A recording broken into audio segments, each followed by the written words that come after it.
Here's your First Warn Weather Forecast First, sponsored by Anderson Collision Center. Visit driveanderson.com. Well, we've had some showers and a few isolated thunderstorms develop over the last couple of hours, kind of rotating in around an upper level low. We still do have a line of showers and a few isolated thunderstorms that have kind of weakened just a bit, but I think we'll continue to see that isolated thunderstorm threat as we go through the next several hours through this evening. Biggest impacts are going to be some brief heavy downpours and some smaller sized hail. Earlier, the potential for a couple of funnel clouds just with a little spin we have with that upper level low, but I think at this point that stays pretty low. 54, the temperature has dropped to in Freeport now that the rain has come in. They were in the low 60s just the last hour. 59 in Rockford, Rochelle, still 61 in Dixon, Janesville, and 59 degrees right now in Monroe. As we go through this evening, temperatures will drop through those 50s, back down into the 40s. Rain showers come to an end, but the wind picks up late tonight and into tomorrow. Just how strong those wind gusts will get coming up in the First Warn forecast a little later. The family of a murdered Walmart worker files a lawsuit. They claim the retailer didn't do enough to protect their son.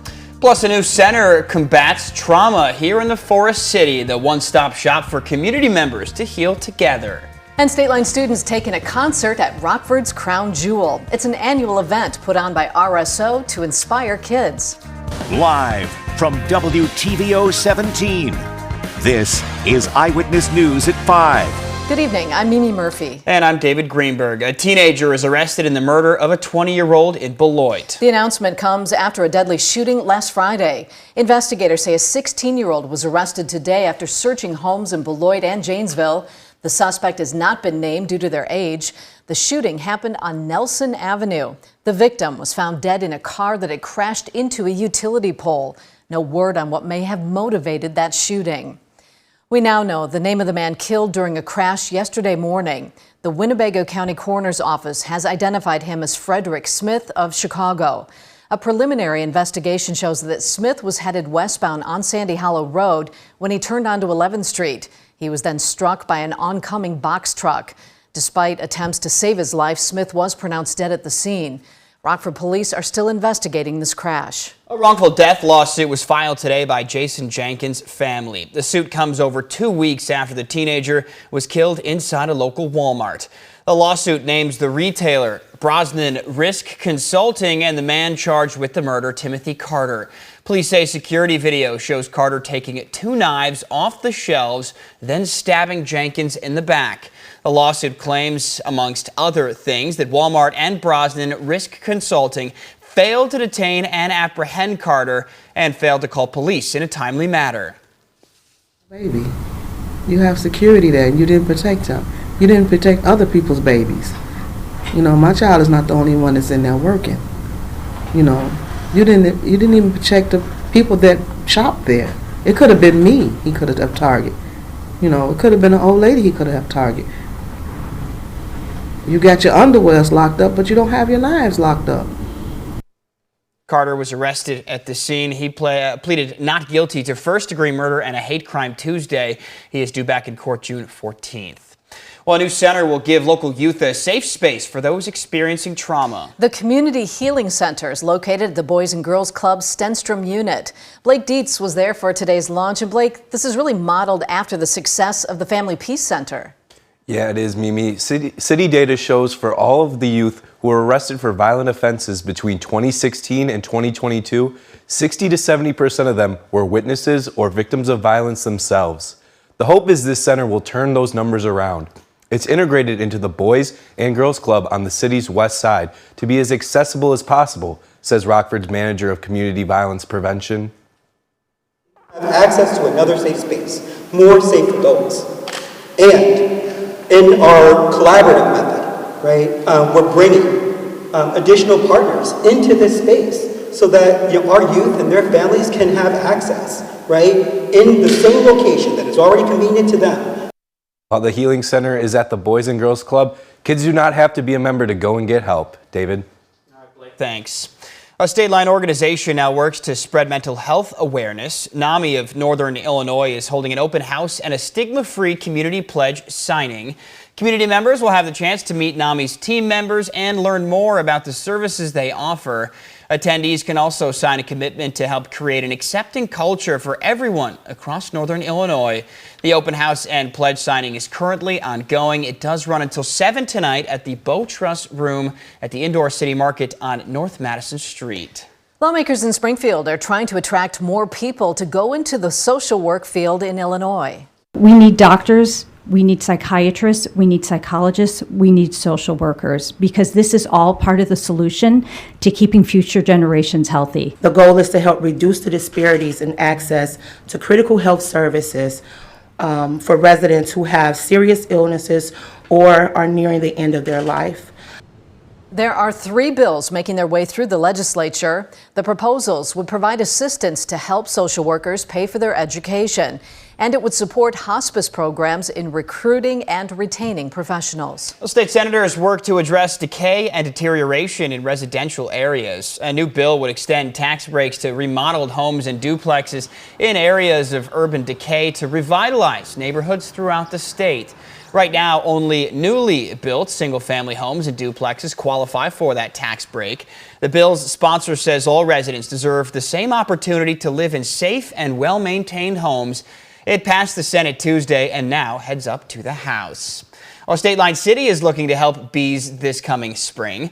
Beloit City Council's approved an ordinance change to allow residents to participate in No Mow May. The event helps to support the presence of local pollinators. In order to participate, homeowners must register with the city's Community Development Department by May 1st, display a city-issued sign to participate in the program, and ensure grass and weeds don't grow longer than 12 inches. Registration does open Monday. Local students can sign up for a tuition-free education. Rockford Promise is hosting its 3rd contract signing event. Graduating RPS seniors who've met the application requirements can formally accept their scholarships. Each Rockford Promise scholar gets a college education tuition-free. The contract signing lasts until 6:30 on the 3rd floor of the RPS Administration Building. State Line children get lost in the sounds of classical music. The Rockford Symphony Orchestra held their annual youth concert. Nearly 1,800 students from around the state line attended the event. Kids learned how music and sound can help them express emotions and create pictures in their minds. RSO's executive director hopes today's concert has students interested in becoming musicians. Many of the kids have never been to a concert with 80 people on stage. They've never been to the beautiful Coronado Theater, so they walk in and they're immediately in awe. And then the music starts and they scream. And it's one of those kind of free spaces where they are welcome to cheer and they are welcome to appreciate what they're hearing. And we hope that it inspires them to take up an instrument or a class. Artwork from Rockford Art Museum's Young Artist Show was featured on a screen above the orchestra throughout the concert. As young students. A new rule from the White House would force more gun sellers to run background checks on buyers. Up next, Second Amendment activists claim the change goes too far. And coming up at 6, a local church goes green. How one congregation is protecting the environment while saving some money. Our temperatures were able to make it into the lower 60s this afternoon before some of the rain showers moved in. Find out how long the rain and isolated thunderstorms will last through the evening and when we'll see those temperatures warm. More summer-like weather. That is coming up here in the First Warn forecast a little later.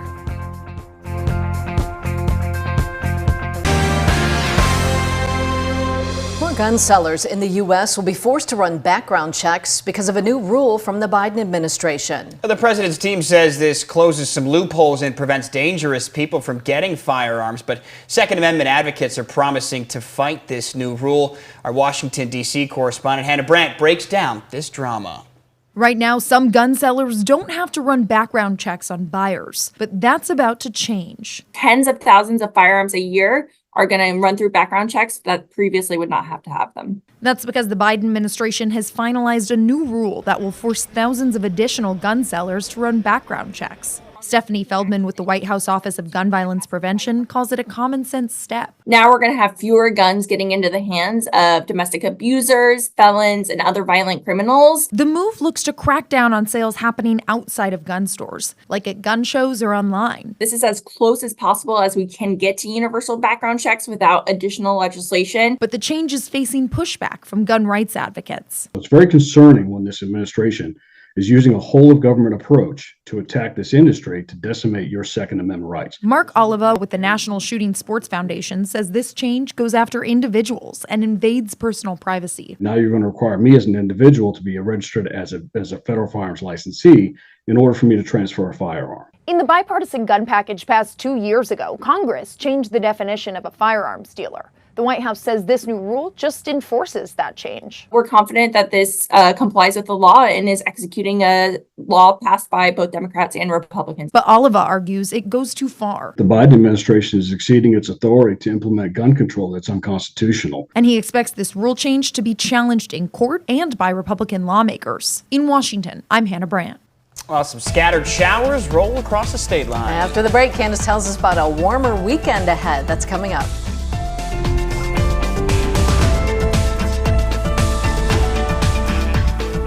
Now, your first warned weather forecast from Chief Meteorologist Candace King. Well, we have had some cloud cover kind of mixed in with some sunshine over the last several hours, and now a few showers and even a couple of isolated thunderstorms work through. We take a live look with our SkyTrack camera here out in Rochelle. You can see the darker clouds there just off to the west as some showers are beginning to work in. Starting to see a little stronger activity try to develop, at least with the shower activity. Lightning strikes have decreased over the last hour or so with the line as that has moved into northwest Illinois. But as this continues to push to the east, we may get a couple more lightning strikes develop, so we'll keep a few isolated thunderstorms here in the forecast over the next couple of hours. Biggest threats right now with any activity going to be some brief heavy downpours and the potential for some smaller hail. Now, given some of the dynamics in the atmosphere, there's enough little spin where we may get a couple of funnel clouds with the stronger cores, but I think that is on the lower end here through this evening. 59 in Rochelle, Rockford 54 in Freeport, down to 55 now in Dixon as those showers are moving through. Our weather watcher Terry in Genoa 56 and a north wind now at 8 miles per hour. So as we get through sunset, a lot of this activity will decrease in coverage, but we'll hang on to a couple of scattered showers through the early overnight hours. After that, rainfall slowly comes to an end, or at least the threat for that. We keep the cloud cover around tomorrow morning. We'll see that break up once we get into the afternoon, but the big story for tomorrow going to be the winds. Northwest winds will be gusting 35 miles per hour. You'll notice the wind too, and you may even hear it increase later tonight. This would be after midnight and then going through the afternoon tomorrow. High pressure moves in tomorrow night, which will clear us out. Winds will turn back around to the south on Saturday, and temperatures are in the upper 60s by the time we get into Saturday afternoon. So a big warm up coming up for the weekend. So here are the wind gusts as we look through tomorrow. This is 10 o'clock. You've got a 30-35 mile per hour wind gust. These will increase through the noon hour, early afternoon. So this will make travel for those high profile vehicles pretty difficult throughout the afternoon hours. Winds will really lighten up then, might even get a little frost early Saturday with the lighter wind and clear sky. Now I want to jump to Tuesday, because with the warm up in April, we know things can always happen, especially when we get strong low pressure systems to develop. So we've got a warm front that comes in on Saturday, kind of comes back south as a cold front Sunday into Monday, and then lifts back north as a warm front Tuesday. So temperatures are still in the 70s during that time.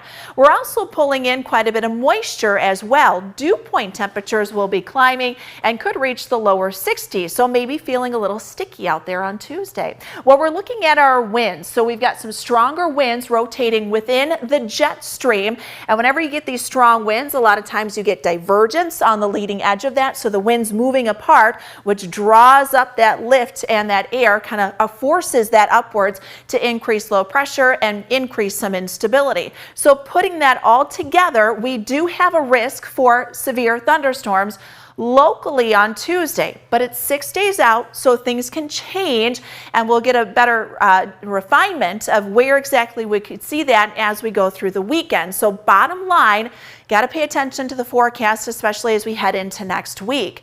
Temperatures tonight are in the mid-40s, 60 for tomorrow, 69 on Saturday. Showers, thunderstorms, I think later on Saturday night into Sunday. Still holding on to that isolated thunderstorm chance on Sunday, just as that cold front comes in, but we've kind of got a lid on our atmosphere over the weekend. So I think overall coverage right around 20% for both days. Monday afternoon, mostly dry. Thunderstorms come back then Monday night into Tuesday. We're still in the 70s, but by the end of next week, temperatures will then drop back closer to where they should be here for mid-April. All right, Candace, thanks. Reagan Holgate's in next with sports. One of Chicago's big three wants to stay in the Windy City. Plus, the Nick 10's all-time leading rusher has made his college choice. We'll tell you where he's headed. Now sports with Reagan Holgate. NBA free agency rumors are already circling as the postseason approaches, and DeMar DeRozan's future with the Bulls is one of those hot topics. DeRozan made no secret about his desire to stay in Chicago. He told NBC Sports Today, quote, "This is where I want to be." The Bulls, now 37-42, are headed for the play-in tournament and will likely host the Atlanta Hawks in the opening game to try and secure a playoff berth. Chicago has been plagued with injuries this season, leaving DeRozan to kind of pick up the pieces. He's averaging just over 26 points and 5 assists per game, but with LaVine likely to be traded and DeRozan set to hit free agency, the Bulls could have a much different look next season. Now, one of the 3 final regular season games left for the Bulls tonight. They've got the rival Pistons on deck starting at 6. The Blackhawks have rewarded Ethan Del Mastro's terrific season with his first NHL call-up. Del Mastro has racked up 37 points in 66 games with the Ice Hogs this season. His 30 assists are tied for 10th among all AHL defensemen. Del Mastro was the lone Hog named to the AHL All-Star game earlier in the season. The Hawks are looking forward to seeing what their 2021 4th-round pick can do in the big leagues. And the former American football star turned actor who was cleared of double murder has died at the age of 76. O.J. Simpson rose to fame in college at USC before playing in the NFL. The Hall of Famer was the first person to top 2,000 rushing yards. He's still regarded as one of the greatest running backs in the history of the game. Now, the Nick 10's all-time leading rusher is ready to showcase his talent at the college level. Rockford East running back Javius Catlin has signed a national letter of intent with Morningside University in Sioux City, Iowa. The Mustangs are an NAIA program. At East, Catlin rushed for more than 3,600 yards in his career. That was despite a couple injuries and a COVID season that limited the number of games he played. Last season, he led the Nick 10 in rushing with more than 1,300 yards and 17 touchdowns. Catlin is looking forward to showing everyone what he can do at the next level. I always knew I wanted to play college football. I wanted to play the next level. And it just means everything for me that I can have another 4 years to continue and play football and do what I do. They just show me that they're a family and they really care about their guys. And I like their coaches too. I just feel like it's a good home for me. Congrats to Javius. We'll be right back.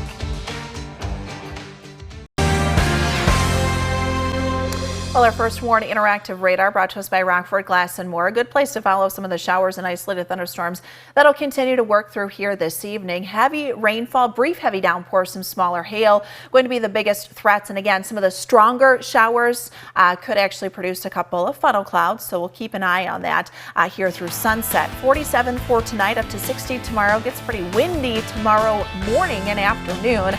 And then we've got summer-like warmth that returns for the weekend. All right. Thanks, Candace. World News Tonight's up next. We'll see you back here at 6.